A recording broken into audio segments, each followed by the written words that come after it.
اعوذ باللہ من الشیطان الرجیم بسم اللہ الرحمن الرحیم الحمد للہ رب العالمین والعاقبۃ لأہل التقوی والیقین والصلاة والسلام علی اشرف الانبیاء والمرسلین خاتم النبیین بالقاسم محمد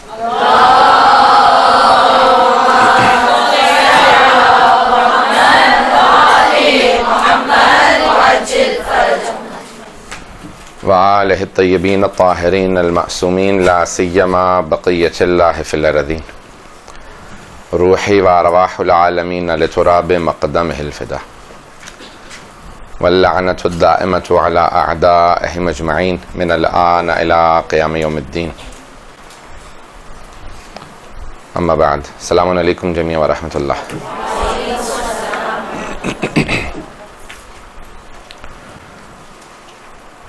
جو مجھے موضوع دیا گیا ہے ہماری مجالس کے موضوعات کا ربط اور جو موضوع ہے اس کا مصائب سے ربط۔ ایک مجلس میں ایک موضوع لیا جاتا ہے، لیکن عشرہ مجالس ہو، خمسہ مجالس ہو یا سلسلہ وار مجالس ہو تو اس میں ایک موضوع کو اگر لے کے چلیں اس موضوع سے انصاف کرنا بہت ضروری ہے۔ موضوع اتنا وسیع ہونا چاہیے کہ انسان 10 دن بول سکے۔ بہت سے نئے خطبہ اور بہت سی نئی ذاکرائیں ہماری جو بہنیں مجالس شروع کرتی ہیں ان کو اندازہ نہیں ہو پاتا، ان کے ذہن میں یہ ہوتا ہے مفہوم کہ اس موضوع پہ میں عشرہ پڑھ لوں گی، لیکن 2-3 مجالس کے بعد احساس ہوتا ہے کہ عشرہ نہیں ہو پائے گا۔ سب سے پہلی بنیادی شرط یہ ہے کہ جب آپ موضوع لیں تو کم از کم اپنے لیے 2 سے 3 مہینے رکھیں نئے موضوع کے لیے، اور جب تیاری کرنا شروع کریں تو اس کو باقاعدہ ریہرس کریں کہ اگر آپ نے 1 گھنٹہ بولنا ہے، 45 منٹ آپ نے وقت رکھا ہے تو باقاعدہ تمام کے تمام مطالب لکھیں۔ اس واقعے کو 2 منٹ لگیں گے، اس واقعے کو 5 منٹ، اس آیت کو جو پیش کروں گی تفسیر، اور یہ سب کچھ لکھنے کے بعد آپ کو ابتدائی طور پہ پورا اندازہ ہونا چاہیے کہ کتنے دن تک آپ یا کتنی مجالس اس ایک موضوع پہ پڑھ سکتی ہیں۔ نمبر 1 کہ آپ ایک عشرے کا یا خمسے کا 3 مجالس کا جب موضوع لیں تو آپ کو پورا اس کی تیاری کرنے کے بعد اندازہ ہونا چاہیے کہ اس موضوع پہ کتنے دیر بولا جا سکتا ہے۔ نمبر 2 اگر وہ موضوع عشرے یا خمسے کے لیے کم پڑتا ہے تو اگر آپ موضوع سے باہر، موضوع سے خارج کچھ گفتگو کریں تو اس گفتگو کو ربط کیسے دیں گی اپنے اس عشرے کے موضوع سے؟ ربط دینا بہت ضروری ہے، موضوع میں ربط رہنا۔ ایران میں غیر مربوط گفتگو ایک عشرے کے دوران یا ایک مجلس کے دوران بہت آسان ہے۔ وہ کہہ دیتے ہیں میں 5 منٹ 10 منٹ آپ کے لیے احکام بیان کروں گا، 10 منٹ تفسیر، 10 منٹ اخلاق، 10 منٹ مصائب، 40 منٹ کی میری تقریر ہے۔ لیکن عراق کے خطبہ میں ایسا نہیں ہوتا، وہ اول سے آخر تک ایک موضوع کو لے کے چلتے ہیں اور آخر میں مصائب بھی اسی موضوع سے ربط رکھنے والے مصائب ہوتے ہیں۔ اردو کی خطابت اس معاملے میں بہت سخت ہے، حتیٰ جو عربی کی خطابت ہے اس سے بھی زیادہ سخت ہے، اور اس لیے نئے آنے والوں کے لیے بے انتہا دشواری اور مشکل کا انہیں سامنا ہے۔ وہ ایک موضوع پہ نہیں بولتے یا جس طرح سے لوگوں کی توقع ہوتی ہے اس پہ نہیں بول پاتے۔ تو آپ ہمیشہ تیاری کریں، موضوع اگر کوئی نیا بھی لے رہے ہیں تو اس کو اپنے لیے پہلے واضح کریں کہ میں کتنی دیر اس موضوع پہ بول سکتی ہوں۔ اس موضوع کو ربط دینا، مثال کے طور پہ میں چند ایک مثالیں دوں گا، اگر آپ لوگ خود مجھ سے کہیں کہ کن موضوعات کو کیسے ربط دینا، کن مصائب سے، میں 10 تک آپ لوگوں کو موضوعات آپ کے سامنے پیش کروں گا کہ کیسے اس کو مصائب سے ربط دیا جاتا ہے۔ 10 تک موضوعات آخر میں۔ آپ نے بنیادی موضوع رکھا تقوی۔ اب آپ نے فوراً ایک، اگر بورڈ ہوتا تو میں آپ کو بتاتا لکھ کے، آپ نے ایک بنیادی جب ایک ٹائٹل لے لیا تقوی تو اب آپ نے 10 مجالس اس پہ لکھنی ہے۔ پہلی مجلس مثال کے طور پہ تقوی کی تعریف کیا ہے، میں ان 10 مجالس میں آپ کے سامنے کیا کچھ پیش کروں گی، کن کن چیزوں کے عناصر سے مل کے تقوی بنتا ہے، تقوی کی شرائط کیا ہیں۔ مثال کے طور پہ اسلام شرط ہے، ایمان شرط ہے۔ اب آپ ایک دن مجلس بول سکتی ہیں اسلام پہ، ایک دن ایمان پہ، جو شرائط ہے۔ آپ نے آیت کون سی انتخاب کی ہے تقوی کے لیے؟ اب اس آیت کے حساب سے قرآن میں بہت زیادہ آیات ہے.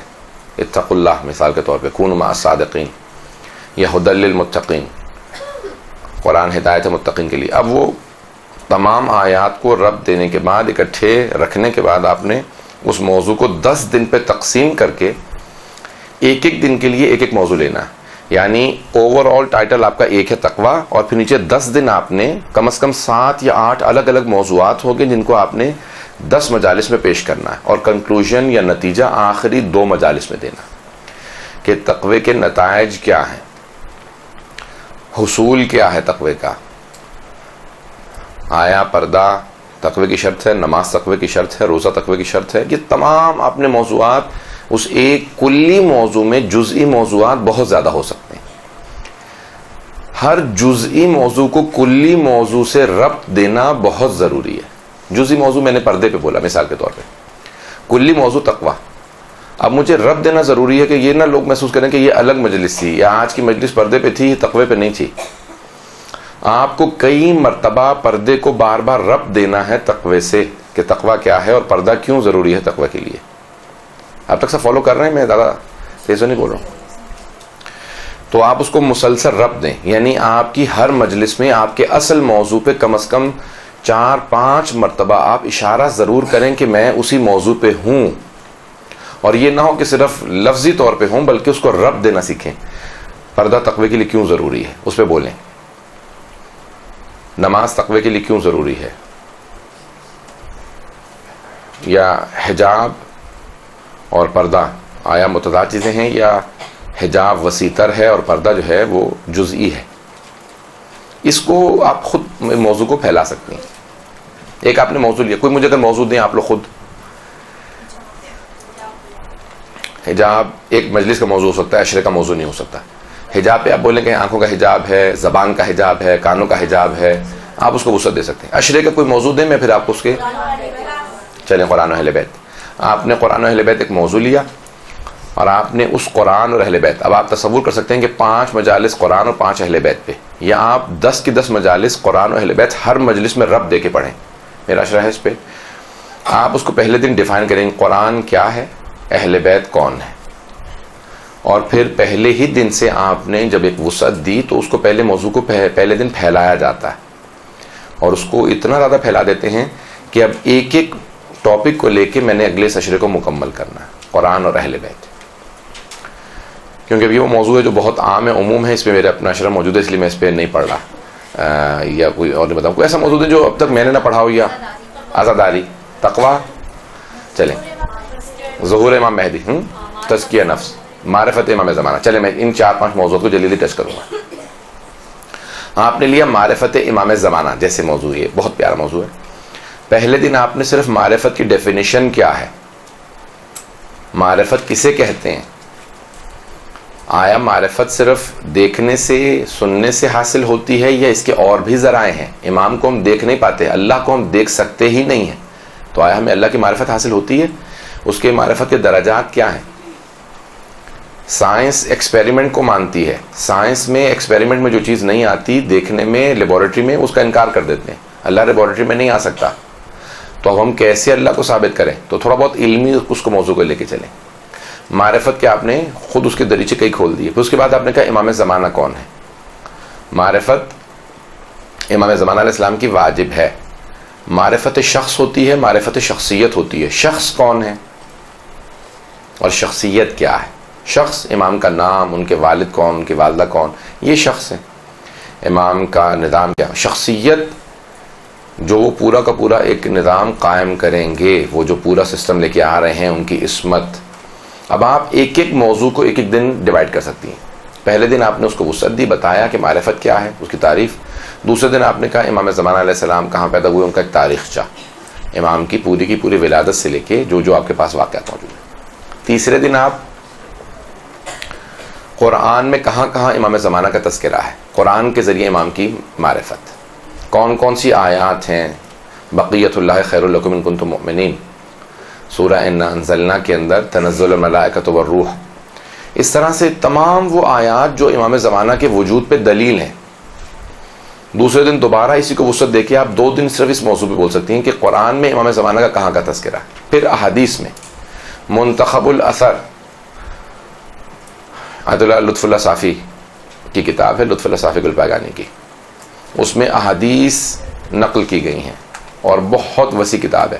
اگر صرف وہیں سے احادیث کو پیش کریں کہ امام زمانہ جناب سیدہ کی نسل سے ہیں علیہ الصلوۃ والسلام.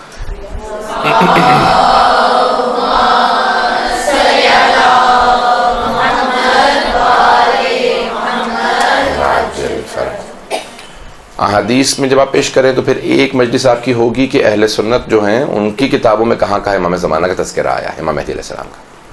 اب یہ سب کچھ معرفت امام زمانہ میں آ جاتا ہے. پھر ایک مجلس آپ کی ہوگی ملاقات امام زمانہ پہ، آیا غیبت میں ملاقات ممکن ہے تو کیسے ممکن ہے، کن کن ملاقات ہوئی. غیبت صغریٰ غیبت کبریٰ سے متعلق امام کے جو نواب اربعہ تھے نائبین، ان کی کیا کوالٹیز تھیں، ان کی کیا خصوصیات تھیں، کیا صفات تھیں جن کی وجہ سے امام نے ان کو اپنا نائب بنایا. آج اگر کوئی امام سے مقرب ہونا چاہتا ہے، قریب ہونا چاہتا ہے، معرفت کا درجہ اتنا بلند ہو کہ امام کا نائب بن سکے.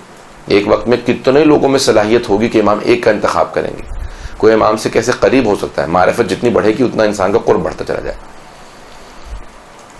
تو ایک ایک دن ایک ایک موضوع کو لے کے آپ باقاعدہ اس کو وسعت دیں، لیکن اصل جو موضوع ہے وہ معرفت امام زمانہ، اسی سے رب دیتے ہوئے ان تمام موضوعات کو کہ میں نے کل یہ پیش کیا تھا اور آج میں اس کو آگے بڑھاتے ہوئے ملاقات امام زمانہ کو پیش کرنا چاہتی ہوں. جو بھی ایک رب دینا بہت ضروری ہوتا ہے. تمام پورے عشرے کا رب جب تک نہیں ہوگا تب تو لوگ سمجھیں گے الگ الگ مجالس ہیں، یہ عشرہ نہیں. تو عشرے میں رب دینا بہت ضروری ہے. پھر مصائب کا رب کیسے جاتا ہے؟ صرف ایک ایسا جملہ ہوتا ہے جو فضائل سے مصائب کا رب بناتا ہے. ایک ایسا جملہ ہوتا ہے.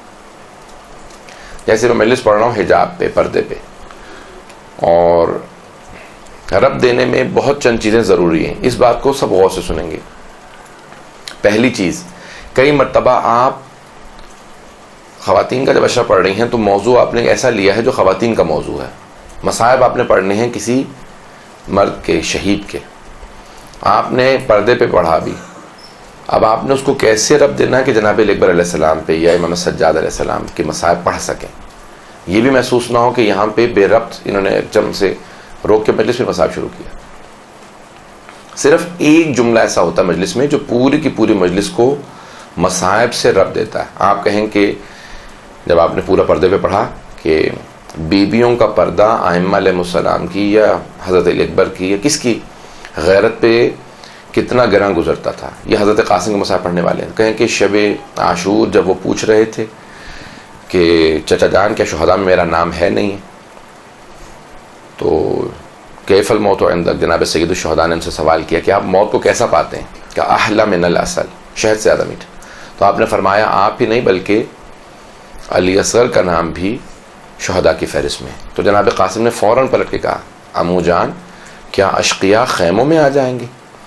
یعنی جناب قاسم کو اشقیاء کا خیموں میں آنا بھی گوارا نہیں تھا. اس حد تک ابھی پردے سے آپ نے رکھ دیا فوراً اور پھر آگے بڑھائے بات کو.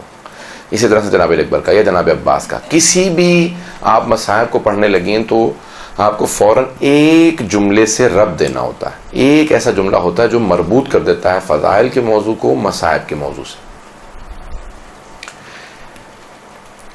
کسی بھی آپ موضوع کو جب لے کے چل رہی ہیں تو آپ نے ایک جملہ ضرور ایسا سوچنا ہے جو آپ پہلے سے سن لیں. اچھے جو بڑے خطبہ پڑھنے والے ہیں وہ کیسے رب دیتے ہیں اپنے موضوع کا فضائل سے مصائب کی طرف. یہ انتہائی اہم ہوتا ہے.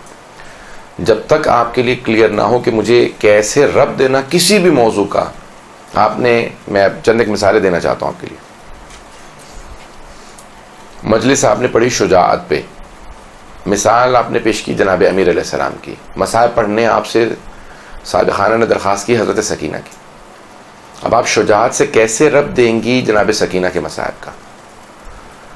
جناب امیر علیہ السلام کی اتنی شجاعت تھی لیکن ان سے خواتین کا، بچوں کا رونا برداشت نہیں ہوتا تھا. اب میرا دل سوال کرتا ہے کہ مولا نے اپنی پوتی کے رونے کو کیسے برداشت کیا ہوگا. بس یہ ایک ایسا جملہ ہوتا ہے جو فوراً مصائب کو مربوط کرتا ہے فضائل سے. بس ایک ایسا جملہ.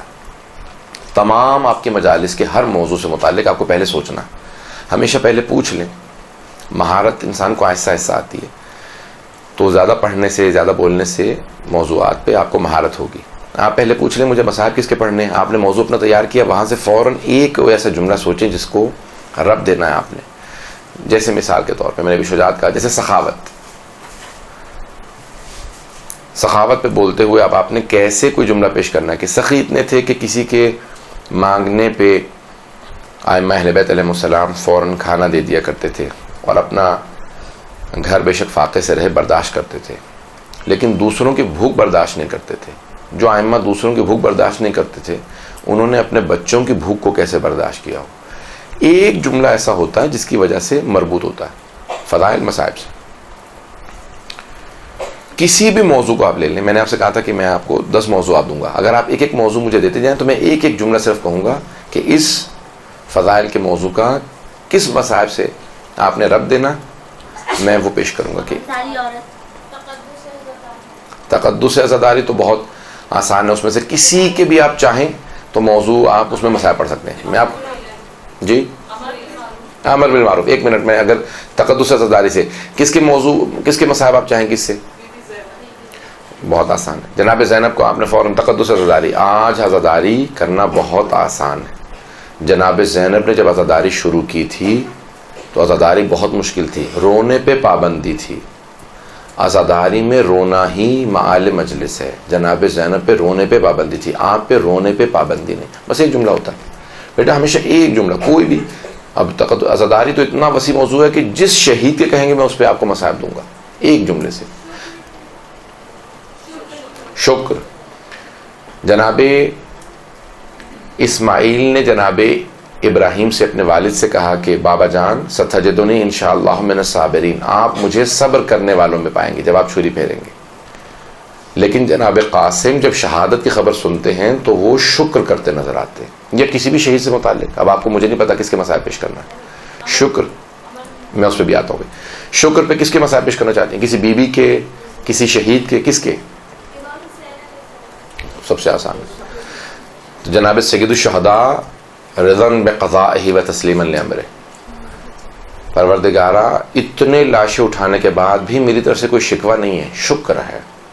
حضرت عباس کے جس کا کہیں، یہ تو اتنے وسیع موضوعات ہیں کہ آپ فوراً ایک جملے سے رب دے سکتے ہیں. امر بالمعروف نہی عن المنکر، امام حسن مجتبیٰ علیہ السلام. امام حسن مجتبیٰ کے زمانے میں جو دور گزرا ہے وہ بدترین دور گزرا ہے علیہ السلام پہ، کہ جہاں امام حسن مجتبیٰ کو معاویہ کا سامنا تھا یا شام کے حاکم کا سامنا تھا، اور وہ امام علیہ السلام کو تبلیغ سے، ترویج سے روکتا تھا. امام کو بالکل بھی بولنے کی اجازت نہیں. لیکن امام نے ان حالات میں بھی مختلف انداز سے امر بالمعروف اور نہی عن المنکر کیا. آپ کا دسترخوان ہمیشہ جاری رہتا تھا، جو بھی کھانے کے لیے آتا امام اس کو مختلف انداز سے امر بالمعروف کرتے تھے. اب آپ نے اس کو رب دینا ہے مصائب امام حسن مجتبیٰ سے. ابھی کیونکہ امام کی شہادت آنے والی ہے، آپ نے امر بالمعروف پہ. سب سے سخت دور وہ تھا کہ جب امام حسن مجتبیٰ نے تمام بچوں کو اپنے اطراف میں جمع کیا اپنی شہادت سے پہلے، اور کہا بچوں میں جو کچھ کہوں وہ اپنے ذہن میں حفظ کر لو، میری باتوں کو یاد کر لو، کیونکہ آج آپ بچے ہیں لیکن کل آپ پیشوا ہوں گے، رہنما ہوں گے.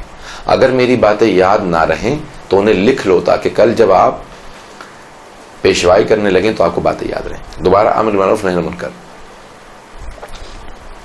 جب امام کے اطراف میں سارے بچے جمع ہو گئے تو اس وقت امام کو زہر دیا جا چکا تھا، سینے میں بہت تکلیف تھی. امام نے جب آرام کرنے کے لیے پشت لگائی تو ایک 2 برس کا بچہ آ کے امام کے سینے سے لگ گیا. تو جناب ام فروا نے فوراً آواز دی، قاسم بابا کے سینے میں درد ہے، سینے سے اتر جاؤ. اور امام حسن مجتبیٰ نے کہا کہ ام فروا قاسم کو میرے سینے پہ رہنے دو، میرے سینے میں تکلیف ہے لیکن اس کے میرے سینے سے لگنے سے مجھے آرام محسوس ہوتا ہے. ایک جملہ کوئی ہوتا ہے جس کی وجہ سے آپ رب دیتے ہیں. کسی اور نے کچھ اور موضوع کہا تھا؟ میں مثالی خاتون. اب میں دوسرا بھی موضوع دوبارہ سنوں گا. مثالی خاتون جناب کس کے مسائب رب دینا ہے؟ جناب فاطمہ زہرا. جناب فاطمہ زہرا مثالی خاتون. جناب سیدہ سلام علیہا تاریخ میں اسوہ حسنہ ہیں، سب سے مثالی خاتون ہیں. اور جناب سیدہ سلام علیہ نے مثالی بیٹی ہونے کا، مثالی زوجہ ہونے کا، مثالی ماں ہونے کا ثبوت دیا. اور جب رسول خدا کا وصال ہو رہا تھا تو آپ کے دونوں بیٹے رسول خدا کے اطراف میں موجود تھے، اور آپ نے اپنے دونوں بیٹوں سے کہا کہ میرے شہزادوں، میرے بابا کو آرام کرنے دو. تو جناب رسالت میں آپ نے فرمایا کہ سیدہ میرے بچوں کو میرے پاس آنے دو، میرے نواسوں کو میرے پاس آنے دو، جب یہ میرے سینے سے لگتے ہیں آپ دوبارہ وہیں سے آپ وہی رب دیں گی. تو بہت آسان ہے، جو ہر صرف ایک ایسا جملہ ہوتا ہے جس سے آپ رب دیتے ہیں. کسی اور نے بھی علم. حضرت عباس علیہ السلام باب مدینۃ العلم کے بیٹے تھے. آپ کی شجاعت، ایثار، قربانی، تمام چیزیں مشہور ہیں، لیکن اکثر علماء آپ کے علم پہ نہیں بولتے، جبکہ حضرت عباس علیہ السلام کا علم اور فضل بہت زیادہ ہے. آپ کی کنیت ہی ابو الفضل ہے. اور ہمارے اکثر علماء 14 معصومین کے علاوہ جن 4 ہستیوں کی عصمت کے قائل ہیں خاندان اہل بیت میں، ان میں جناب زینب کے بعد سب سے پہلے حضرت عباس کا نام آتا ہے. عصمت حاصل ہو ہی نہیں سکتی جب تک کہ علم ایک خاص مقام پہ نہ ہو. جناب زینب کبریٰ کو اس ایک جملے سے علماء معصومہ ثابت کرتے ہیں امام سجاد کے. عمتی انتی بحمد اللہ عالمۃ غیر معلمۃ. پھوپھی اماں، آپ جب انہوں نے پوچھا کہ میں خیموں سے باہر چلی جاؤں تو کہا میری پھوپھی اماں آپ بحمد اللہ ایسی عالمہ ہیں جسے کسی نے تعلیم نہیں دی، یعنی علم لدنی کی مالک ہیں. ایسے ہی ہستی کو معصوم کہا جاتا ہے. جب علماء نے حضرت عباس سے متعلق یہ نظریہ قائم کیا کہ آپ عصمت پہ ہیں، کیونکہ معصومین نے جتنی تعریف آپ کی ہے وہ کسی اور کی جناب زینب کے علاوہ اتنی تعریف نہیں کی، حتیٰ حضرت علی اکبر کا وہ مقام نہیں جو حضرت عباس علیہ السلام کا. تو حضرت عباس ممکن نہیں ہے کہ معصوم نہ ہو. تو ان کا علم خاص مقام پہ، اور ان کے علم کے لیے بس اتنا کہ سید الشہداء کے ہر معاملے میں ان کے لیے قابل بھروسہ تھے. آپ ہر بات میں حضرت عباس پہ اعتماد کرتے تھے اور اپنے لشکر کا سپہ سالار بنایا. اور شب عاشور جب جناب عباس کہنے کے لیے آئے کہ آقا ہم پہ حملہ ہو گیا، تاریخ الفاظ بتاتی ہے، انداز نہیں. یہاں پہ الفاظ بتائے گئے ہیں کہ حضرت عباس نے کہا مولا حملہ ہو گیا. میرا دل یہ کہتا ہے کہ جناب عباس یہاں خبر نہیں دے رہے بلکہ اجازت مانگ رہے ہیں کہ مولا حملہ ہو گیا ہے. آپ نے 2 محرم کو مجھ سے کہا تھا کہ ہم پہل نہیں کریں گے، اب حملہ ہو گیا یعنی انہوں نے پہل کر دی ہے. مولا حملہ ہو گیا ہے یعنی آپ کی طرف سے اجازت ہے، یہاں سے آپ فوراً سے مسائل رکھ دے سکتے ہیں. اور وہاں پہ امام حسین علیہ السلام نے کہا بنفس لک البقاء، وہ جملہ جو حضرت علی اکبر علیہ السلام کے لیے بھی نہیں کہا. اور طبری تک نے، اہل سنت تک نے لکھا ہے کہ آپ نے کہا میری جان تم پہ قربان عباس، 1 رات کی مہلت لے لو. تو یہاں سے آپ مسائل کا رد دے سکتے ہیں. 1 منٹ، اب 3 موضوعات آ گئے ہیں.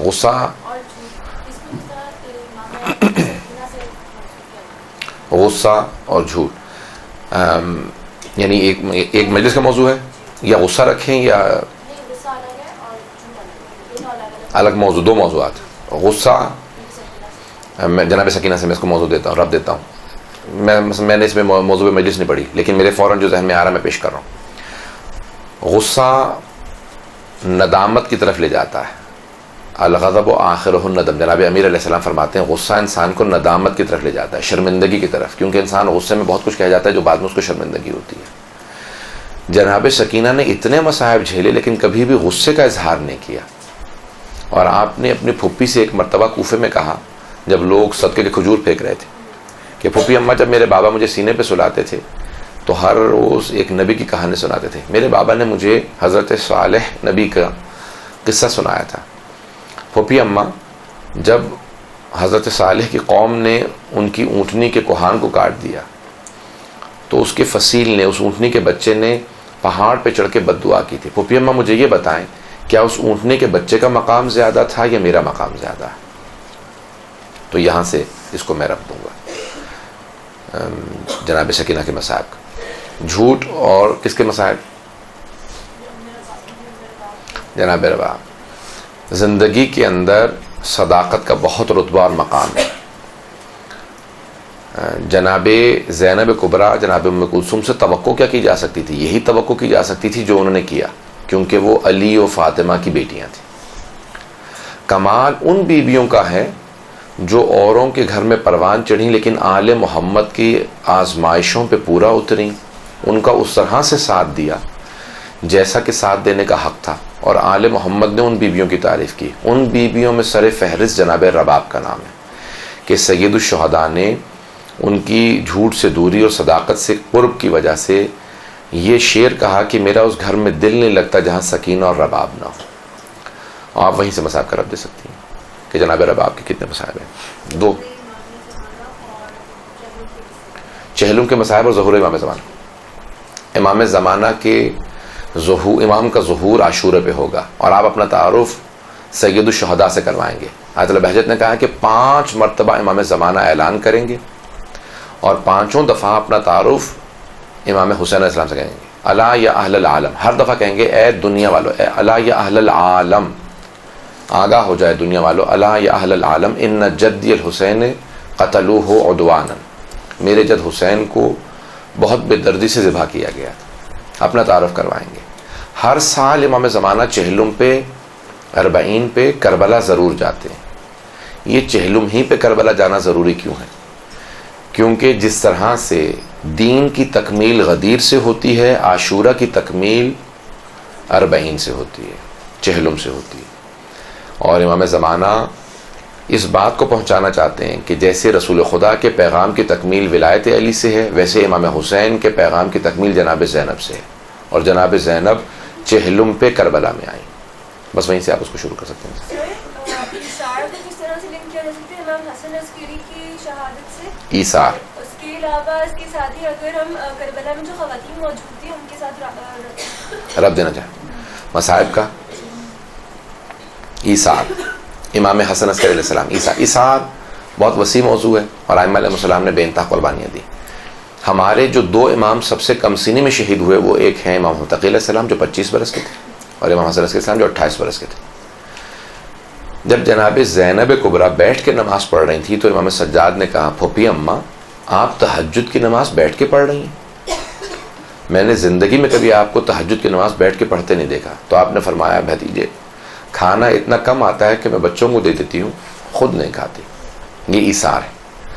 اس لیے مجھ سے تہجد کی نماز کھڑے ہو کے نہیں پڑھی جا رہی. امام حسن عسکری علیہ السلام اپنی واجب نماز بھی شہادت والے دن بیٹھ کے پڑھ رہے تھے. اب سوچئے 28 برس کے سن میں امام کے جگر کے کتنے ٹکڑے ہو گئے ہوں گے، کتنے زخمی ہوں گے کہ امام یہ اظہار کر رہے ہیں کہ پھر بھی. اب اس کو آپ نے رب دینا، ہمیشہ ہر موضوع کو رب دینا ضروری ہوتا ہے. اب میں نے بی بی سے بھی رب دے دیا ایک اظہار کے موضوع کو اور امام حسن عسکری علیہ السلام سے.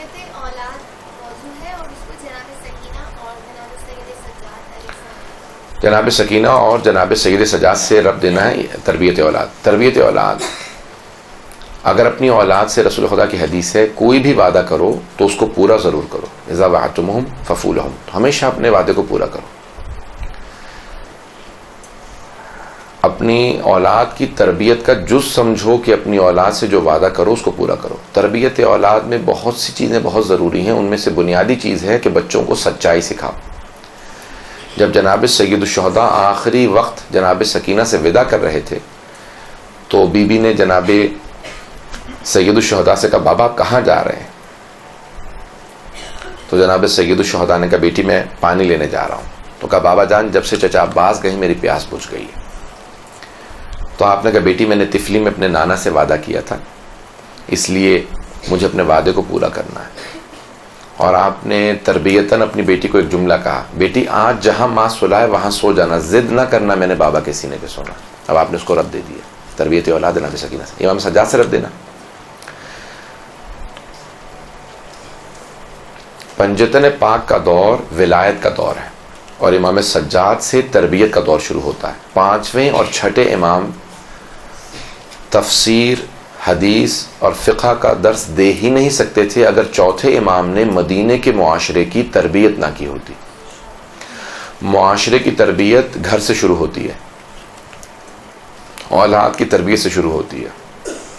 تو امام سجاد نے اپنی اولادوں کی تربیت بھی کی. حضرت زید شہید کی، دوسرے بیٹوں کی بھی تربیت کی، بیٹیوں کی. اور تاریخ میں سب سے زیادہ غلام خرید کے آزاد امام سجاد نے کیے ہیں حضرت علی علیہ السلام کے بعد. آپ غلام خریدتے تھے، تربیت کرتے انہیں آزاد کر دیتے. آپ کے آزاد کردہ غلام معاشرے کے سب سے افضل افراد ہوتے تھے. جن کے تربیت یافتہ غلام ایسے ہیں ان کا اپنا مقام کیا ہوگا. اب آپ اس کا رب دیں گے کہ امام نے اولاد کی تربیت کی، اور تربیت میں امام باقر علیہ السلام کو 3.5 برس کے سن سے ان مصائب جھیلنے کی عادت ڈالی جو آپ کی بہنیں اور دوسرے بچے دیکھ رہے تھے، اور وہیں سے آپ اس کو مصائب کا رب دیں. رب دے لیں گی. پوائنٹ کلیئر ہے. آخر جی اور کوئی ہدایت. سید الشہداء نے اپنے جد رسول خدا کی امت کی ہدایت کی خاطر تمام قربانیاں پیش کی،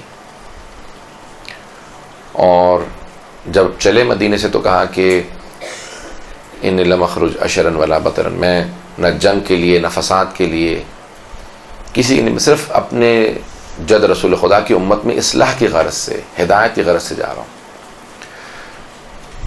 آپ کا ہر قدم ہدایت. اور رسول خدا نے شب معراج جب عرش اعظم پہ گئے تو واپس آنے کے بعد کہا کہ میں نے عرش اعظم پہ لکھا دیکھا کہ ان الحسین مصباح الہدی و سفینۃ النجات، بے شک حسین چراغ ہدایت اور نجات کی کشتی نجات ہے. یہ عرش پہ لکھا ہوا تھا، رسول خدا نے فرمایا. حدیث قدسی ہے کہ رسول خدا نے. اب آپ نے جب اس کو رب دینا ہے تو آپ مصائب جناب سید الشہداء کہ جو تمام شہداء کے لاشیں اٹھانے کے بعد بھی اپنے دشمنوں سے مخاطب ہو کے یہ کہہ رہا ہے کہ اگر کوئی چاہتا ہے تو ابھی بھی آ جائے، حل من ناصر ینصرنا، کہ اتنے میرے تمام اصحاب کو تم نے شہید کر دیا، میرے بیٹوں کو بھائیوں کو مار دیا، پھر بھی اگر چاہتے ہو ہدایت پانا تو میرے راستے پہ آ جاؤ، میں تمہیں پھر بھی تمہاری شفاعت کر دوں گا. حل من ناصر ینصرنا. لیکن کوئی بھی جناب سید الشہداء کی مدد کے لیے نہیں آیا. اور اس سے پیغام یہ ملتا ہے کہ آپ کے دشمنوں میں کوئی بھی قابل ہدایت نہیں تھا. وہیں سے آپ اس کو مصائب کر دیں. سرکار ختم مرتبہ سے امام حسن کے مصائب کا رد، دونوں میں ابھی لیتا ہوں.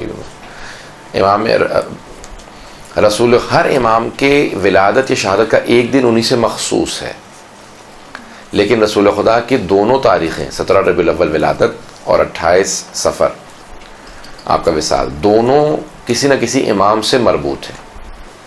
17 ربیع الاول کو امام صادق علیہ السلام کے ساتھ اور 28 کو امام حسن مجتبیٰ. یعنی رسول خدا، اللہ یہ نہیں چاہتا کہ رسول کو ان کی آل سے کسی بھی طرح جدا کیا جائے. اب آپ اس کو رب دیں گی کہ رسول خدا سے ان کے نواسوں میں سب سے زیادہ شباہت رکھنے والے امام حسن مجتبیٰ تھے. شکل و صورت میں خوبصورت تھے، بالکل ویسے تھے جیسے رسول خدا. اور رسول خدا نے امام حسن مجتبیٰ کو امام حسین کے ساتھ ہمیشہ آغوش میں لیا، کاندھوں پہ اٹھایا. اور دونوں میں ایک بہت بڑی نسبت پائی جاتی ہے، دونوں کو زہر دیا گیا.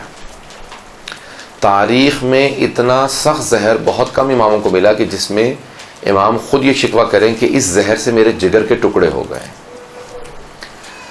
تو آپ نے رب دینا ہے کہ رسول خدا کو اور امام حسن کو دونوں کو زہر دیا گیا. اس میں پھر امام حسن مجتبیٰ کے جو جملے ہیں اپنے متعلق جو زہر سے متعلق، ٹھیک ہے.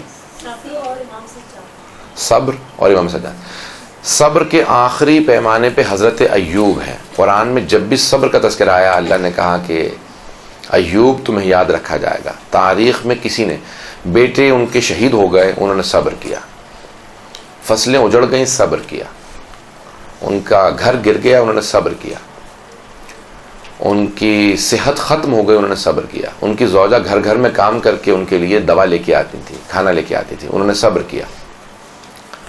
لیکن جیسے ہی ان کی ناموس پہ، ان کی زوجہ پہ حرف آیا جو حضرت یوسف کی بیٹی تھی رحمہ، تو انہوں نے کہا پروردگارہ اس سے آگے میں امتحان نہیں دے سکتا. تو جناب جبرائیل نازل ہوئے، کہا کہ ایوب تمہیں صحت کس نے دی تھی؟ کہا اللہ نے. بیٹے کس نے دیے تھے؟ کہا اللہ نے. فصلیں کس نے دی تھی؟ کہا اللہ نے. گھر بڑا اتنا کس نے دیا؟ اللہ نے. کہا آج اگر اس نے آزمائش لی ہے تو شکوہ کر رہے ہو، کہا پروردگارہ ناموس کا امتحان نہیں دے سکتا. اللہ نے کہا قیامت تک کے لیے ایوب آپ کے صبر کا تذکرہ کیا جائے گا. لیکن جہاں جناب ایوب کے صبر کا انتہا نظر آتی ہے ان کے صبر کی، وہاں سے امام سجاد کے صبر کی ابتدا ہوتی ہے. امامت کے بعد اللہم صلی علی محمد.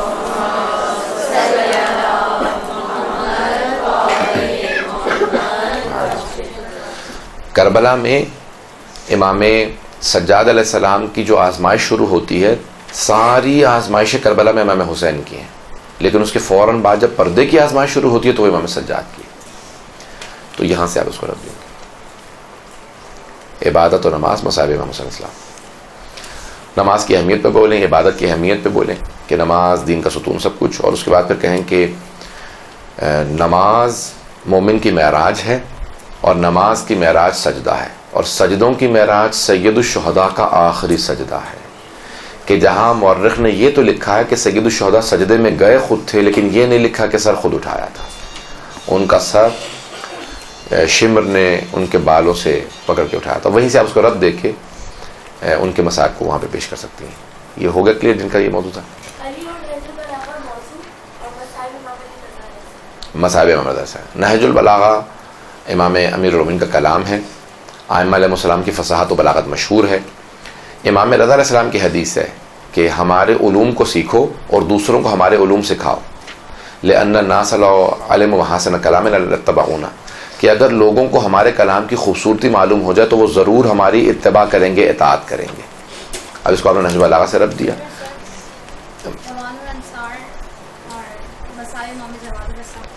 ہاں ایک منٹ میں اگر وہ مکمل کر لوں، یہ مجھے دوبارہ ریمائنڈ کرائیں گے. اور پھر آپ اس کو امام رضا علیہ السلام سے کہ امام نے اتنی زحمتیں کرنے کے بعد دین پہنچایا فصاحت و بلاغہ سے. نہج البلاغہ پہ کیونکہ بولی آپ، تو اب آپ امام رضا علیہ السلام کا پیش کریں گے کہ آپ نے کتنے مناظرے کیے. سب سے زیادہ ہمارے ائمہ میں امام رضا نے مناظرے کیے. مامون کا دربار تھا، علم کو پہنچاتے تھے، لیکن اسی مامون نے آپ کے علم سے حسد اور بغض کرتے ہوئے آپ کو زہر دیا، اور وہیں سے پھر آپ اس کو امام جواد علیہ السلام، محمد تقی علیہ السلام کے مصائب اعوان انصار. سید الشہداء کے اعوان انصار میں مختلف ہستیاں ہیں جنہوں نے بہت قربانیاں پیش کی. یہاں تک کہ بعض اتنے بزرگ ہیں کہ جو جنگ نہیں کر سکتے تھے اور وہ جناب سید الشہداء پہ شہید ہونا چاہتے تھے، قربان ہونا چاہتے تھے. ان میں سے ایک جیسے جناب سعید ہیں. کچھ نے کہا کہ مولا ہم آپ پہ قربان ہونا چاہتے ہیں. مولا نے کہا کہ آپ لوگ جب میں نماز پڑھوں گا تو میری حفاظت کیجیے گا. جب سید الشہداء نے نماز شروع کی تو وہ سامنے کھڑے ہو گئے اور تیر اپنے جسم پہ لیے. ان میں سے ایک بہت بزرگ تھے، جب ان کے سینے میں بہت زیادہ تیر لگے تو ان کے ہاتھ پاؤں کانپنے لگے، تکلیف کی وجہ سے، خون بہنے کی وجہ سے، بھوک کی وجہ سے. تیر لگتے رہے یہاں تک کہ انہوں نے اپنے دونوں ہاتھ اپنی کمر پہ رکھے، کمر کو سیدھا کر کے کھڑے ہو گئے اور نگاہوں کو بلند کیا، کیونکہ ہاتھ اٹھائے جاتے ہیں دعا کی قبولیت کے لیے. انہوں نے نگاہوں کو بلند کر کے کہا پروردگارا مجھے بس اتنی طاقت دے دے کہ حسین کی نماز تمام ہو جائے. تاریخ میں امام محمد تقی علیہ السلام کے پاس کوئی بھی نہیں تھا، اور جب امام علیہ السلام کا آخری لحظہ تھا تو آپ 25 برس کے تھے. آپ کے بیٹے امام علی نقی علیہ السلام 7 برس کے تھے. جناب سید الشہداء کے آخری لحظے میں جناب سیدہ پہنچ گئیں. جب امام علی نقی علیہ السلام نے اپنی دادی امام محمد تقی علیہ السلام کی والدہ کو بتایا کہ دادی جان مجھے لگتا ہے میرے بابا کی شہادت ہونے والی ہے، تو جناب سبیرہ خاتون نے کہا کہ بیٹا ایسا مت کہو، میرا بیٹا 25 برس کا جوان ہے. کہا دادی جان اللہ کو وہ فرشتہ جو امام وقت کے ساتھ رہتا ہے وہ میرے پاس آ گیا ہے، مجھے محسوس ہوتا میرے بابا کی شہادت ہو گئی. یعنی آپ نے ڈھکے چھپے الفاظ میں ماں کو خبر دی. بس وہیں سے آپ ربط مسائل دیں. سیرت جناب فاطمہ اور مصائب بی بی سکینہ. جناب فاطمہ تو زہرا نے ایثار کا جذبہ سکھایا، قربانی کا جذبہ سکھایا. جب جناب امیر علیہ السلام کہیں سے کھانا لے کے آئے تو آپ نے کہا کہ یا علی مقداد کے بچے بہت بھوکے تھے، یہ کھانا ان کے گھر بھجوا دیں. تو جناب سیدہ نے اپنے گھر میں کھانا آتے ہوئے لوٹا دیا تاکہ دوسرے افراد بھوکے نہ رہ جائیں. جناب سکینہ اس دادی کی پوتی ہیں جنہوں نے دوسروں کی بھوک کو برداشت نہیں کیا. وہیں سے آپ رب دیں گی. اور جناب سکینہ کے چاہے آپ دربار کے مسائل پیش کر دیں، چاہے شام کے مسائل پیش کریں، چاہے کوفے کے، تو جناب سکینہ کے مسائل بہت زیادہ ہیں. موضوع سیرت النبی صلی اللہ علیہ وسلم اور مسائب بھی حضرت ہی کا ذکر. جناب رسول خدا کے مسائب رسول خدا کی حدیث ہے ما اوذی نبی کما اوذیت، کسی نبی کو اتنی اذیت نہیں دی گئی جتنی مجھے دی گئی ہے. جبکہ علامہ طباطبائی سے سوال کیا گیا کہ انبیاء کو لوگوں نے پتھر مار مار کے جان سے مار دیا، آگ لگا دی، زندہ، تو ایسا کیا رسول خدا کے اوپر مصائب آیا ہے جس کی وجہ سے رسول خدا فرماتے ہیں کسی نبی کو اتنی اذیت نہیں دی گئی جتنی مجھے. علامہ طباطبائی مرحوم فرماتے تھے کہ رسول خدا کو جو اذیت دی گئی وہ جسمانی سے زیادہ روحانی اذیت. جب منافقین آپ کے اطراف میں آتے تھے تو رسول خدا دیکھتے تھے کہ ان کا میرے بعد کردار کیا ہوگا، یہ میری بیٹی کو کتنی اذیت دیں گے، دروازے پہ آگ لے کے آئیں گے. تو رسول خدا کو یہ جو نفسیاتی اذیت تھی وہ سب سے زیادہ تھی.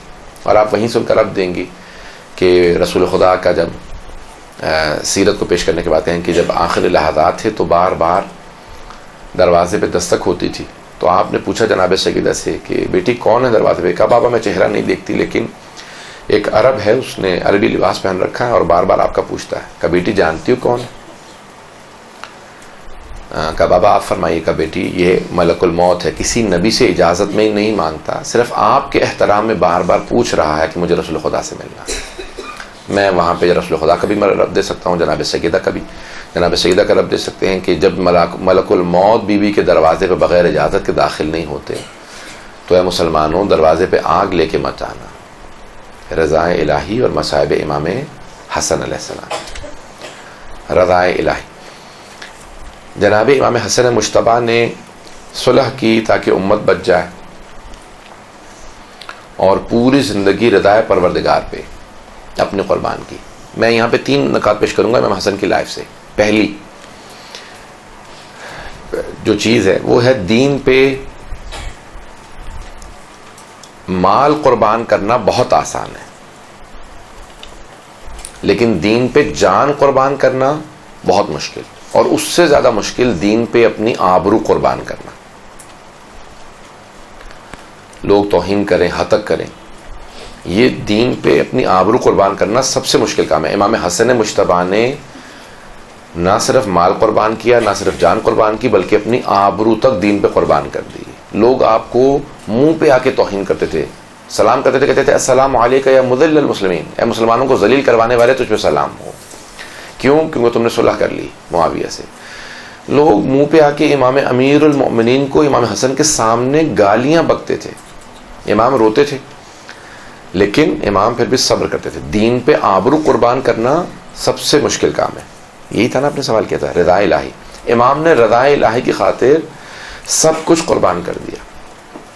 رضا الہی، یہاں تک کہ کہا کہ جب میرے لاشے پہ بھی اگر تیر مار دیے جائیں تو رضا الہی کی خاطر میرے لاشے کو واپس لے آنا، لیکن نانا کے شہر کی حرمت پامال نہ ہونے دینا. تو آپ وہاں سے فوراً مساق کر دے سکتے ہیں جس کا بھی سوال تھا. اگر کوئی کلیئر نہ ہو تو آپ ہاتھ کھڑا کر کے دوبارہ وہیں پہ سوال کر سکتے ہیں.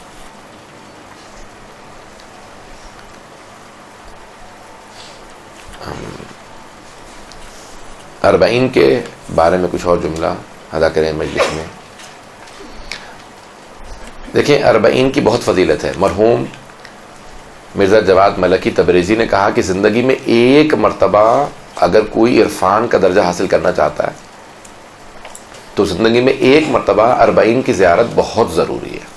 زندگی میں ایک مرتبہ. مرزا جواد ملکی تبریزی امام خمینی کے استاد ہیں عرفان کے، بہت بڑا نام ہے مرزا جواد ملکی تبریزی. مرزا جواد تبریزی ایک یہاں پہ آیت اللہ بھی گزرے ہیں جن کا 2006 میں انتقال ہوا، وہ نہیں، وہ بھی بہت بڑے مرجع تھے. لیکن مرزا جواد ملکی تبریزی یہ امام خمینی کے عرفان کے استاد ہیں اور یہ بہت بڑا نام ہے. بہت بڑے بڑے عرفاء انہیں بہت مانتے ہیں. عرفان کو عربی میں جب بیان کرتے ہیں کہتے ہیں سیر و سلوک.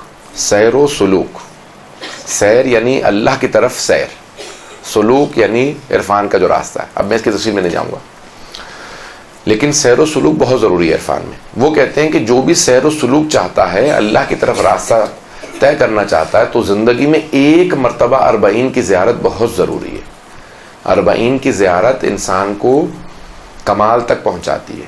اگر کوئی سیر و سلوک کرنا چاہتا ہے، اربعین پہ اگر کربلا نہ بھی جا سکے تو کم از کم اتنا غم ضرور منائے اربعین کے دن کہ اسے محسوس ہو کہ میں کربلا میں موجود ہوں، سامنے سید الشہداء ہیں اور جناب زینب ان کی زیارت کے لیے آ رہی ہیں. وہ انسان کو احساس ہوگا. جناب سید الشہداء اپنے ہر زائر کو اس کے نام سے، حسب نسب سے جانتے ہیں، پہچانتے ہیں. ہر آنے والے زائر کو، اگر 2.5 کروڑ زائر تھے یا 4 کروڑ زائر تھے، 4 کروڑ 20 لاکھ زائر تھے، تو امام حسین ہر زائر کو، زائرہ کو اس کے نام سے، حسب نسب سے جانتے ہیں، میری زیارت کے لیے آیا ہے. اتنے کریم امام ہیں. اور اگر کوئی موضوع یا کوئی اور مسائل. انسان اشرف المخلوقات ہے. وَلَقَدْ كَرَّمْنَا بَنِي آدم، ہم نے بنی آدم کو مکرم قرار دیا کیونکہ اس کے پاس شعور ہے، سوچنے کی صلاحیت ہے. ایک 6 مہینے کے بچے کے پاس ابھی وہ شعور اور صلاحیت نہیں ہوتی، لیکن اس کے باوجود جناب علی اصغر کے پاس وہ شعور موجود ہے کہ باپ کو تیر نہ لگنے دیں، کہ جب تیر چلتا ہے تو اپنے گلے پہ لے لیتے ہیں. یہ خون حسین کا اثر ہے کہ جناب علی اصغر اپنے اوپر تیر لے رہے ہیں. شب عاشور جب ساری بیویاں اپنے اپنے شہداء کو تیار کر رہی تھیں تو ہر ماں اپنے بیٹے سے کہہ رہی تھی بیٹا جب جانا تو کس طرح سے جنگ کرنا. لیکن جناب رباب بار بار کہتی تھی علی اصغر سب شہداء چل کے جائیں گے، بیٹا تم تو چل بھی نہیں سکتے. ماں کے دودھ کی لاج رکھ لینا، میری آبرو رکھ لینا، میں خاندان اہل بیت سے نہیں ہوں، مجھے تمہاری دادی کو چہرہ دکھانا ہے. لیکن جناب علی اصغر نے وہ قربانی پیش کی کہ آج 4 باب الحوائج ہیں، ان میں سے ایک جناب علی اصغر. اختلافات، موضوع اختلافات، مومنین کے آپس کے اختلاف، مصائب. انسان اختلاف رائے کا حق رکھتا ہے، لیکن اختلاف رائے اور مخالفت میں بہت فرق ہے. کبھی بھی اختلاف کرو لیکن مخالفت نہ کرو ایک دوسرے کی. اختلاف رائے رکھو، حرمت پامال نہ کرو. اور کبھی بھی انسان جب کسی سے اختلاف رائے کرے تو احترام سے اپنی رائے کا اظہار کرے. میدان کربلا میں مختلف الآراء افراد نہیں تھے، سب جناب سید الشہداء پہ متفق تھے، جان قربان کرنے پہ متفق تھے. لیکن کسی ذہن میں آ سکتا ہے کہ اگر کوئی شہید فرات تک پہنچ جائے تو اسے پانی پینے کا حق ہے. شہید تو پھر بھی ہو جانا ہے، پیاس بجھ جائے گی. جناب زینب کبریٰ نے دونوں بیٹوں کو وصیت یہ کی تھی، اے میرے شیرو، میں جانتی ہوں تم جعفر طیار کے پوتے ہو، حیدر کرار کے نواسے ہو، بہت شجاع ہو، شاید جنگ کرتے ہوئے فرات تک پہنچ جاؤ، لیکن میرے شیرو پھر بھی پانی مت پینا کیونکہ ماموں کے بچے بہت پیاسے. اور انہوں نے ماں سے اختلاف نہیں کیا. جب دونوں گرے تو ایک کی شہادت ہو گئی، ایک میں ابھی رمق باقی تھی. جب سید الشہداء پہنچے تو انہوں نے فوراً کہا مامو جان ہماری ماں کو ہمارا آخری سلام کہہ دیجیے گا اور کہیے گا کہ اماں ہمیں آپ کی وصیت یاد تھی، ہم نے پانی نہیں پیا تھا. مصائب بھی سیدہ صلی اللہ علیہ وسلم. موضوع توکل، دعا اور توکل. جناب سیدہ کے دعا سے متعلق میں 2 جملے پیش کر دیتا ہوں. اب یہ سوالات بہت آگے میرے خیال میں ٹائم پہ ختم نہیں کر سکوں گا. جناب سیدہ کی دعا مشہور ہے. امام حسن مجتبیٰ فرماتے ہیں کہ میری والدہ جب دعا مانگتی تھی تو پوری رات دعا مانگتی رہتی، پروردگارہ سلمان بیمار تھا اسے صحت دے دے، ابو ذر کے گھر میں فاقہ تھا رزق دے دے، مقداد کے بچے بیمار ہیں صحت دے دے. ایک ایک کے لیے دعا مانگتی. تو امام حسن مجتبیٰ کہتے تھے کہ میں اپنی ماں سے پوچھتا تھا اماں آپ نے سب کے لیے دعا مانگی لیکن نہ میرے لیے دعا مانگی نہ میرے بھائی حسین کے لیے دعا مانگی، کیوں؟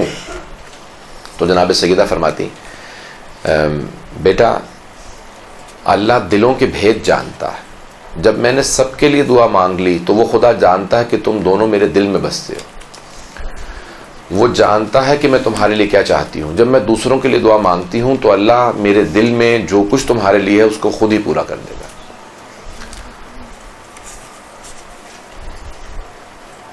تو آپ وہیں سے آپ دعا میں آخر میں جناب سیدہ کا جملہ کہیں اس کو رب دے دیں. 4 معصومین کے بعد اس کے مقام پر بی بی زینب اور جناب عباس کے بعد باقی 2 شخصیات کون سی ہیں؟ حضرت علی اکبر علیہ السلام ہے، حضرت معصومہ قم. یہ 4 شخصیات جن کے لیے علماء نے عصمت کا درجہ لکھا. ذکر خدا اور حضرت علی اصغر.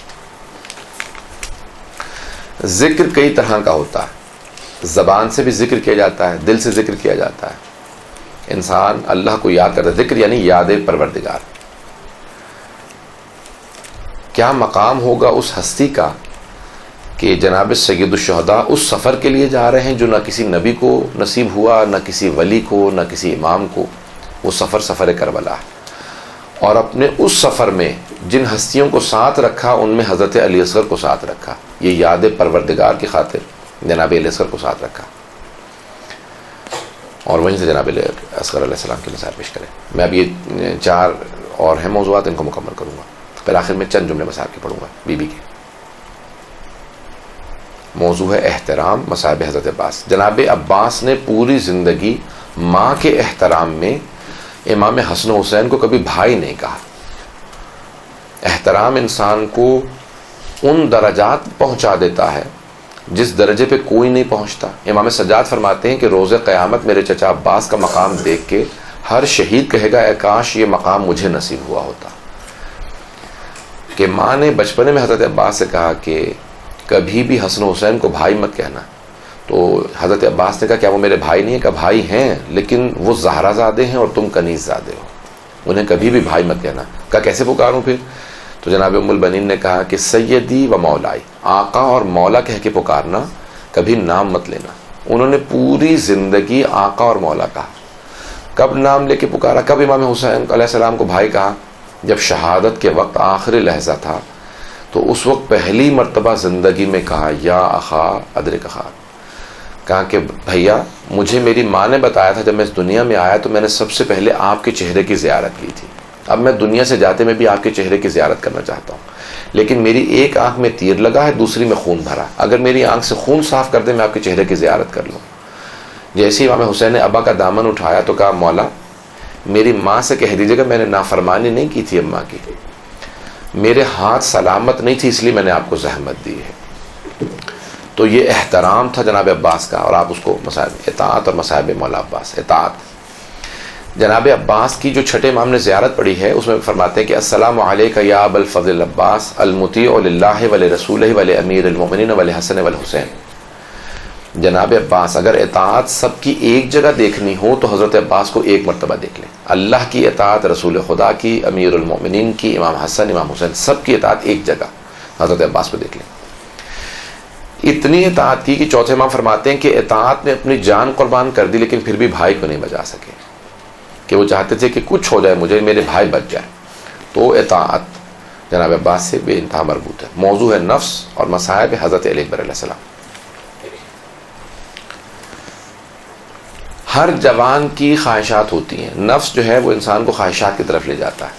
ہر جوان، کوئی بھی جوان مرنا نہیں چاہتا، چاہتا ہے میں جیوں، میں زندہ رہوں. ہم نے تاریخ میں پہلا ایسا بیٹا دیکھا ہے جو باپ سے کہہ رہا ہے بابا جان مجھے اجازت دے، میں آپ پہ قربان ہونا چاہتا ہوں. جناب علی اکبر علیہ السلام نے اپنے نفس کو اتنا مار دیا تھا کہ وہ بابا سے کہہ رہے تھے بابا جان میں آپ پہ قربان ہونا چاہتا ہوں. اور امام حسین انہیں اجازت دے رہے تھے کیونکہ جانتے تھے امام وقت کی اطاعت واجب ہے.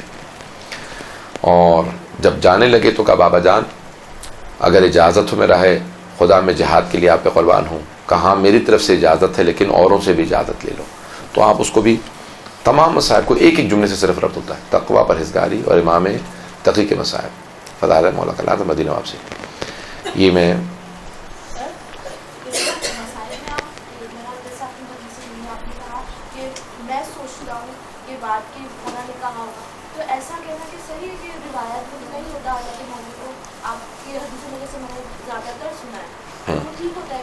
ہاں کہہ سکتے ہیں. کئی مرتبہ ایسا ہوتا ہے کہ احساسات، کئی مرتبہ جملہ بھی ہوتا ہے کہ امام نے کہا لیکن اس کا حوالہ نہیں ہوتا. جیسے مثلا میرے ذہن میں حوالہ نہیں تھا لیکن یہ مجھے پتا تھا کہ امام حسن مجتبیٰ علیہ السلام نے کہا جناب قاسم سے متعلق کچھ دیر رہنے دو. تو اب میرے ذہن میں حوالہ نہیں آ رہا ہوتا تو میں ہمیشہ کہہ دیتا ہوں کہ میرا دل کہتا ہے کہ امام حسن مجتبیٰ نے کہا ہوگا کہ میرے سینے سے مت اتارو قاسم کو. یا میں مثال کے طور پہ پڑھتے پڑھتے کہہ رہا تھا ایک جگہ پہ کہ میرا دل کہتا ہے کہ جناب قاسم کھیلتے ہوئے آئے ہوں گے اور بابا کے سینے سے لگ گئے ہوں گے، جبکہ روایت ہے. حوالہ بعض کا ذہن میں نہیں ہوتا فوراً، مصحابی کتاب پاس نہیں ہوتی کس کتاب میں پڑھا تھا، تو آپ اس وقت جو ہے کہہ سکتے ہیں کہ میرا دل کہتا ہے. کئی مرتبہ روایت نہیں ہوتی لیکن آپ کو جملہ کہنا چاہتے ہیں تو آپ یہ نہیں کہہ رہے کہ امام نے کہا، بی بی نے کہا. جیسے مثال کے طور میں اکثر شام غریبہ میں مصائب پڑھتا ہوں، میں نے کسی مقتل میں نہیں پڑھا کہ جناب رباب نے ایسا کہا. لیکن سب تاریخوں نے لکھا نا کہ شمر نے تماچا مارا تھا جناب سکینہ کو. تو میں جب وہ پڑھنے لگتا ہوں تو میں اکثر کہہ دیتا ہوں کہ میرا دل کہتا ہے کہ جب شمر نے جناب سکینہ کو تماچا مارا ہوگا تو جناب رباب نے ایک مرتبہ جناب زینب کو بڑی حسرت سے دیکھا تو ہوگا، کیونکہ ہر بیوہ خاتون اپنے یتیم بچے کو مار کھاتا نہیں دیکھ سکتی.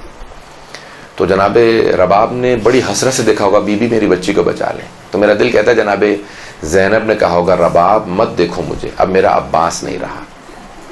تو اب یہ مقتل میں نہیں ہے، لیکن میں احساسات کی عکاسی کر رہا ہوں، یہ گناہ نہیں ہے اور یہ درست ہے. تقوی پرہیزگاری امام تقی علیہ السلام کے مسائل. امام محمد تقی کے ناموں میں سے نام ہے تقی، یعنی متقی سے تقوی سے تقی ہے. اگر آپ نے تقوی کے آخری درجات کو دیکھنا ہو تو جناب امام محمد تقی علیہ السلام کو دیکھ لیں.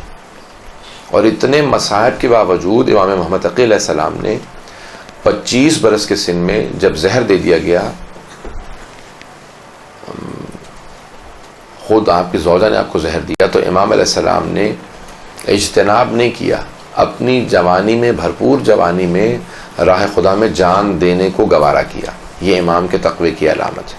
اور وہیں سے پھر آپ مصائب پڑھنا شروع کریں. فضائل مولا کائنات اور مصائب مدینہ واپسی. جناب امیر علیہ السلام کو بیٹیوں سے بہت محبت تھی. ہر باپ کو بیٹیوں سے بہت محبت ہوتی ہے. جب مولا کائنات نے اپنا دارالخلافہ مدینے سے کوفے منتقل کر دیا تو امام حسن مجتبیٰ سے کہا جاؤ جا کے میری بیٹیوں کو لے آؤ، میں اپنی بیٹیوں سے ملنا چاہتا ہوں.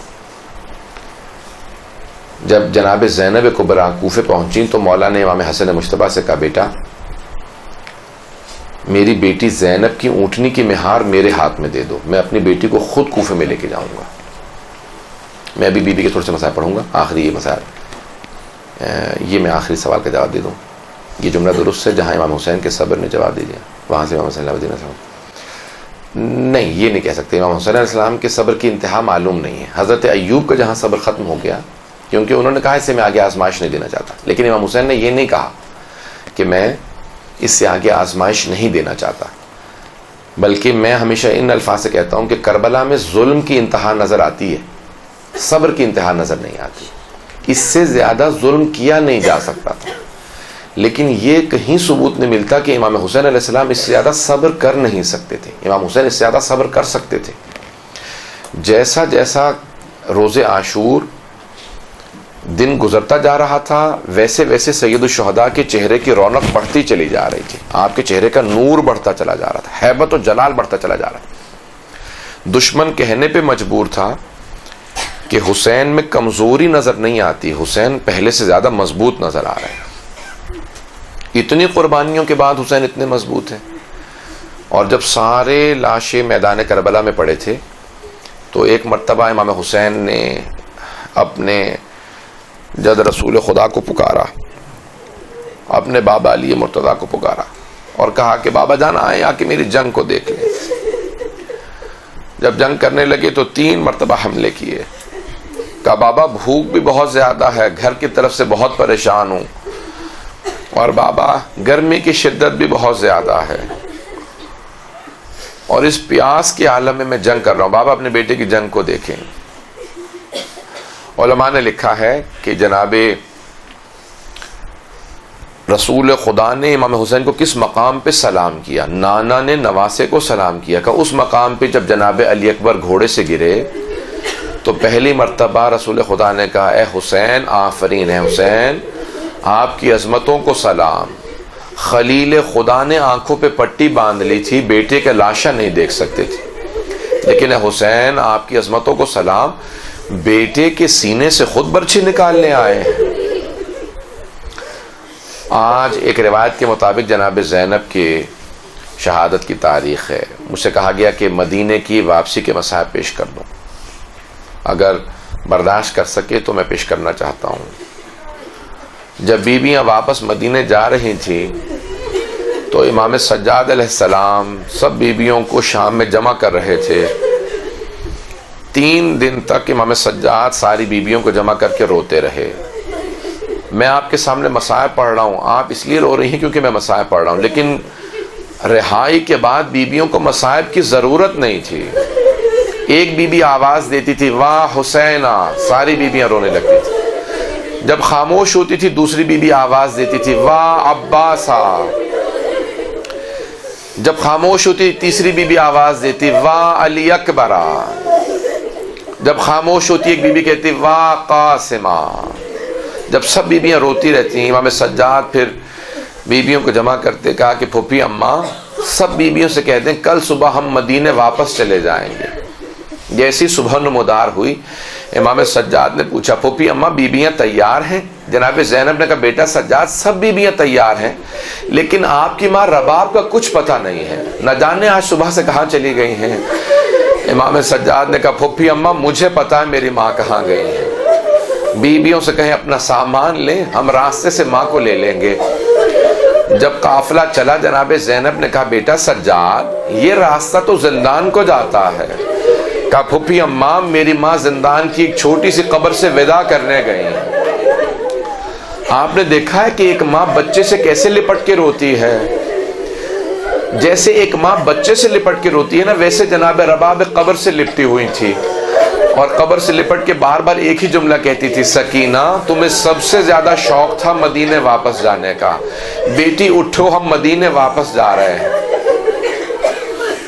بس ایک مرتبہ قافلہ چلا اور یہ بیویاں جب سفر میں امام سجاد کے ساتھ تھیں تو ایک مرتبہ ایک مقام پہ امام سجاد نے کہا پھوپھی اماں بیویوں سے کہہ دیں اس مقام سے راستہ کربلا بھی جاتا ہے مدینے بھی جاتا ہے، آیا مدینے چلیں یا کچھ دیر کے لیے کربلا چلیں۔ بس بیویوں نے جیسے کربلا کا نام سنا ساری بیویاں تڑپنے لگیں۔ امام سجاد سے کہا کہ اے سجاد ہم نے لاشیں دیکھے تھے، ہم نے قبریں نہیں دیکھی، ہمیں کچھ دیر کے لیے کربلا لے چلو، ہم قبریں دیکھنا چاہتے ہیں، ہم دیکھنا چاہتے ہیں ہمارے شہداء کو دفنا دیا گیا۔ جب قافلہ چلنے لگا کربلا کی جانب تو امام سجاد اپنی اونٹنی سے اتر آئے اور پیدل چلنے لگے۔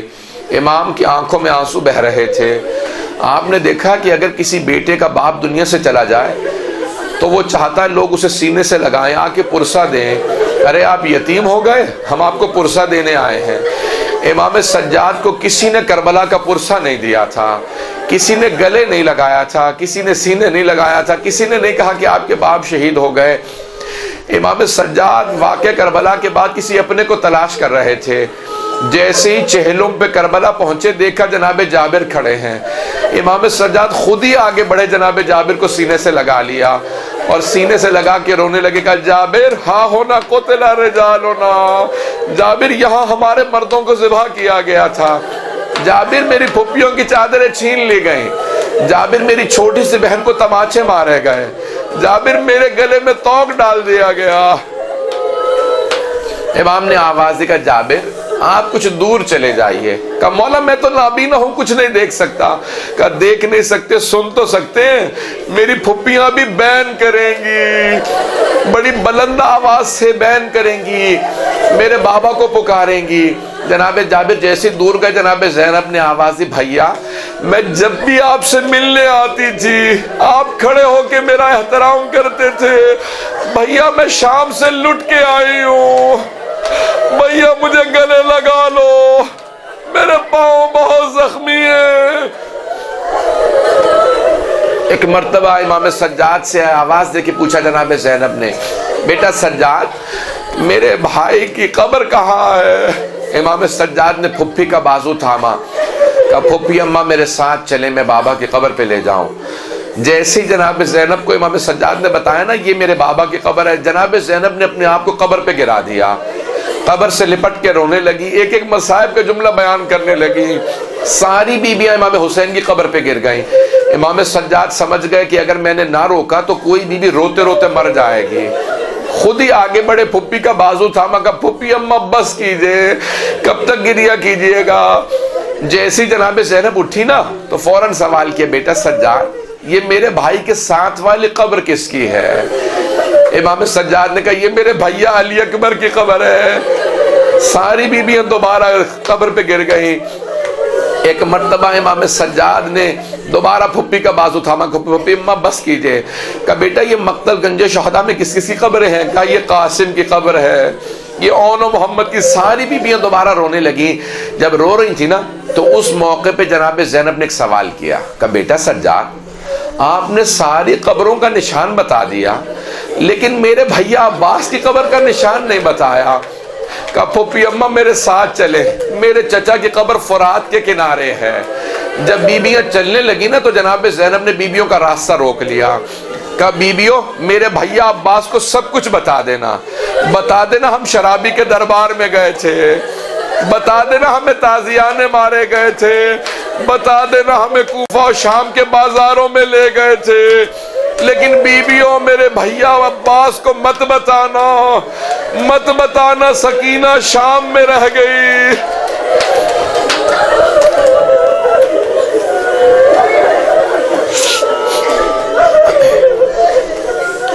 اس موقع پہ جب بیویاں رو رہی تھیں، ایک مرتبہ جب تیسرا دن ہو گیا، امام سجاد نے دوبارہ کہا پھوپھی اماں بیویوں سے کہہ دے کل صبح ہم مدینے واپس چلے جائیں گے.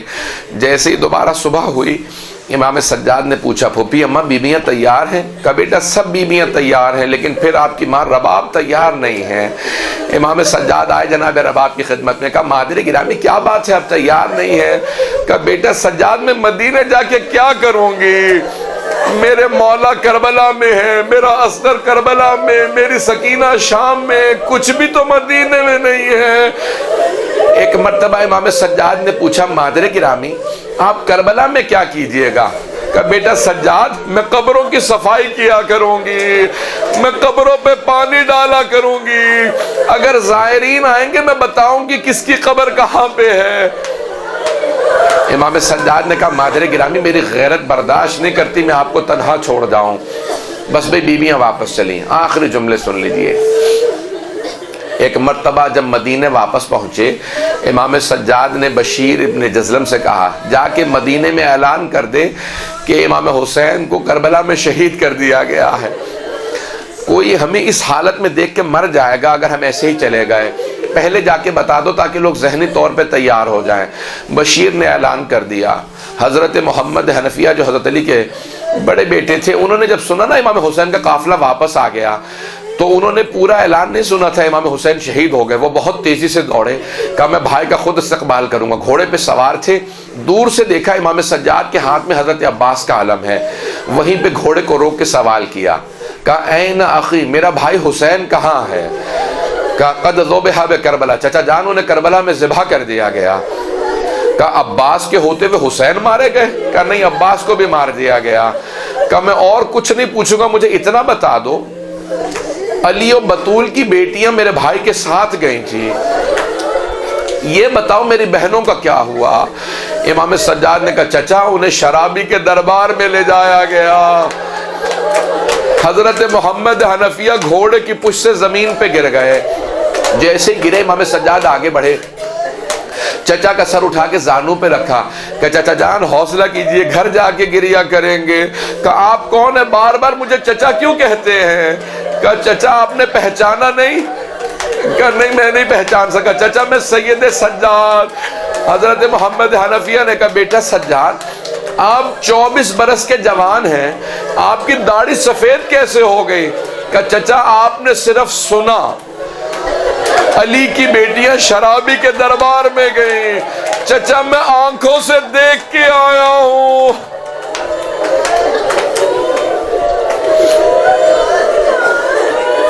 الا لعنت اللہ علی القوم الظالمین وَسَيَعْلَمُ الَّذِينَ ظَلَمُوا أَيَّ مُنْقَلِبٍ يَنْقَلِبُونَ. مختصر سے میں دعا کروں گا سب آمین کہیں. پروردگارہ واسطہ اس لحظے کا جب جناب ام البنین کو پتہ چلا امام حسین کی شہادت ہو گئی، بی بی کو یقین نہیں آیا.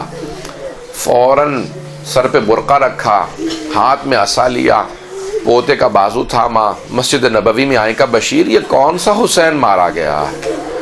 تو بشیر نے کہا بی بی یہ نواسہ رسول حسین مارا گیا ہے. بی بی نے فوراً سوال کیا کہ بشیر میں کیسے مان لوں کہ عباس کے ہوتے ہوئے حسین مارا گیا؟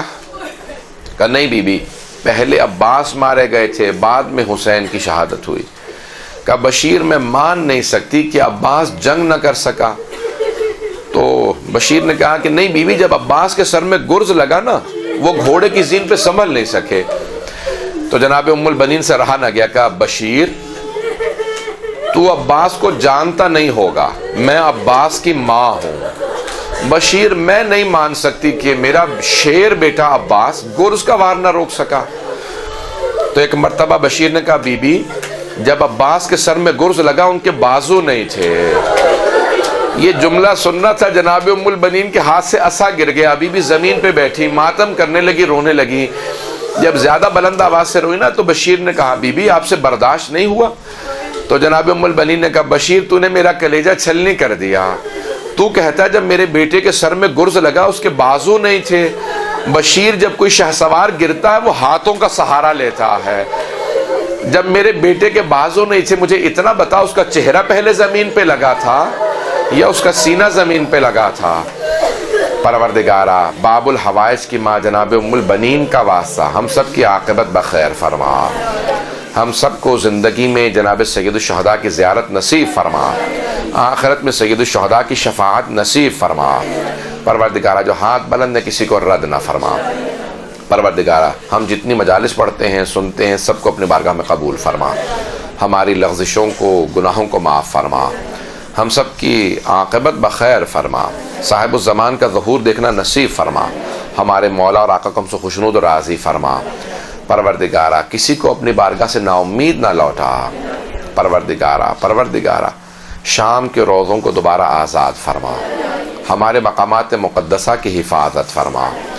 پروردگارہ تجھے واسطہ جناب ام المصائب کا ہم سب کو جناب زینب کبریٰ کی دوبارہ زیارت نصیب فرما۔ پروردگارہ امام زمانہ کا پیغام ہے جب بھی میرے ظہور کی دعا مانگو میری پھپھی زینب کا واسطہ دو۔ پروردگار میری پھپھی کے واسطے کو رد نہیں کرتا۔ پروردگارہ ہم واسطہ لے کے آئے ہیں، ہماری گنہگار آنکھوں کو امام زمانہ کی زیارت نصیب فرما۔ اس مدرسۃ القائم کی پروردگارہ تاسیس کرنے والے خدمت کرنے والوں کی توفیقات میں اضافہ فرما، اور جو اس میں پڑھ رہے ہیں جو خدمت کر رہے ہیں ان کی توفیقات میں اضافہ فرما، وابستگان کی عاقبت بخیر فرما۔ ربنا تقبل منا انک انت السمیع العلیم بحق محمد وآلہ الطیبین الطاہرین المعصومین۔